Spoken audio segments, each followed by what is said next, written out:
সম্মানিত মুমিন ও মুসলমান দিনী ভাই ও বোনেরা, আসসালামু আলাইকুম ওয়া রাহমাতুল্লাহি ওয়া বারাকাতুহু। আপনারা দেখতেছেন অদৃশ্য জিন ও জাদুর কোরআনিক চিকিৎসা চ্যানেল, সঙ্গে আছে আমি মোহাম্মদ জসিম।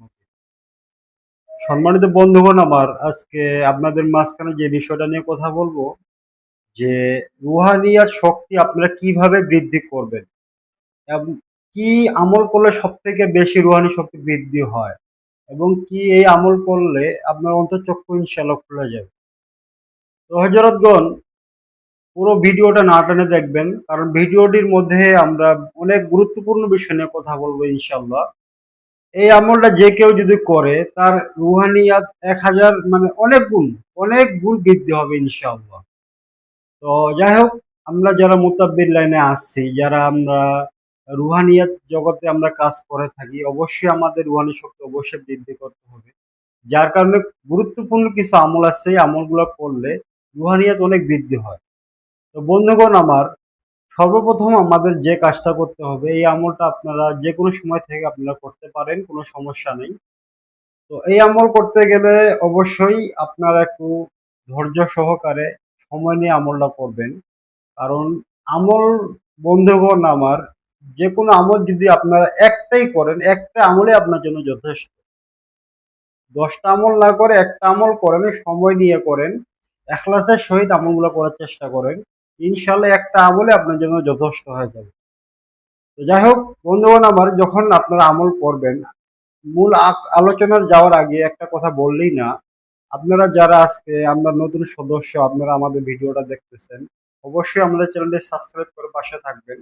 কারণ প্রতিনিয়ত আমরা প্রতিদিন জিন ও জাদুর বিষয়ে একটা করে বিষয়ে ভিডিও আপলোড দিয়ে থাকি। প্রত্যেকটা বিষয় আপনাদের কাছে যদি আগে চলে যায়, যার কারণে অবশ্যই আমাদের চ্যানেলটি সাবস্ক্রাইব করে পাশে থাকবেন। তো যাই হোক, কথা না বাড়িয়ে আমরা মূল আকর্ষণে চলে যাই। তো সর্বপ্রথম এই আমলটা করার সময় আপনাকে 2 টাইম আমলটা করতে হবে। এশার নামাজের পরে এবং ফজর নামাজের পরে আপনাকে আমলটা করতে হবে। তো বন্ধুগণ আমার, একটা কথা তো আমি আগেই বললাম, যারা আমলগুলো করবেন অবশ্যই ধৈর্য সহকারে যে কোনো একটা আমল বেছে নেবেন। একটা আমলেই গুরুত্ব সহকারে আমলটা করার চেষ্টা করবেন ইনশাআল্লাহ।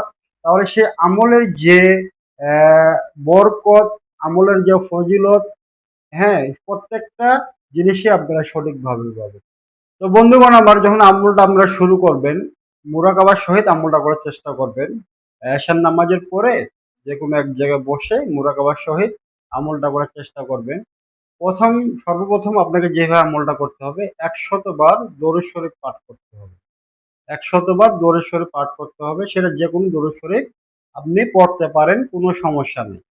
দ্বিতীয় নাম্বার, লা হাওলা ওয়ালা কুওয়াতা ইল্লা বিল্লাহ 499 বার আপনাকে তেলাওয়াত করতে হবে। লা হাওলা ওয়ালা কুওয়াতা ইল্লা বিল্লাহ আপনাকে 499 বার তেলাওয়াত করতে হবে। তেলাওয়াতের শেষে 3 নম্বরে আপনাকে আবার যেই দরুদ শরীফটা আপনি পাঠ করছেন, ওই দরুদ শরীফটা আবার 100 বার আপনাকে তেলাওয়াত করতে হবে। এইভাবে যদি আপনারা খুব বেশি না, কিছুদিন যদি আমলটা কন্টিনিউ চালিয়ে যেতে পারেন, আমি আল্লাহর কাছে আশাবাদী ইনশাআল্লাহ খুব দ্রুত দেখবেন আপনার অন্তঃচক্ষু কাশ খুলে যাবে, এবং কি আপনার রুহানিয়াত আগের থেকে হাজার হাজার গুণ বৃদ্ধি বেশি হবে ইনশাআল্লাহ। বন্ধুগণ আমার, রুহানিয়াত বৃদ্ধির একটা মজাররম আমল আপনাদের মাঝখানে আমি আজকে শেয়ার করলাম ইনশাআল্লাহ। ভিডিওটা যদি ভালো লাগে অবশ্যই একটি লাইক করবেন, একটি কমেন্ট করবেন। পরবর্তী কি ধরনের ভিডিও আপনাদের প্রয়োজন অবশ্যই কমেন্টে জানাবেন। আজকে এই পর্যন্তই। আসসালামু আলাইকুম ওয়া রাহমাতুল্লাহি ওয়া বারাকাতুহু।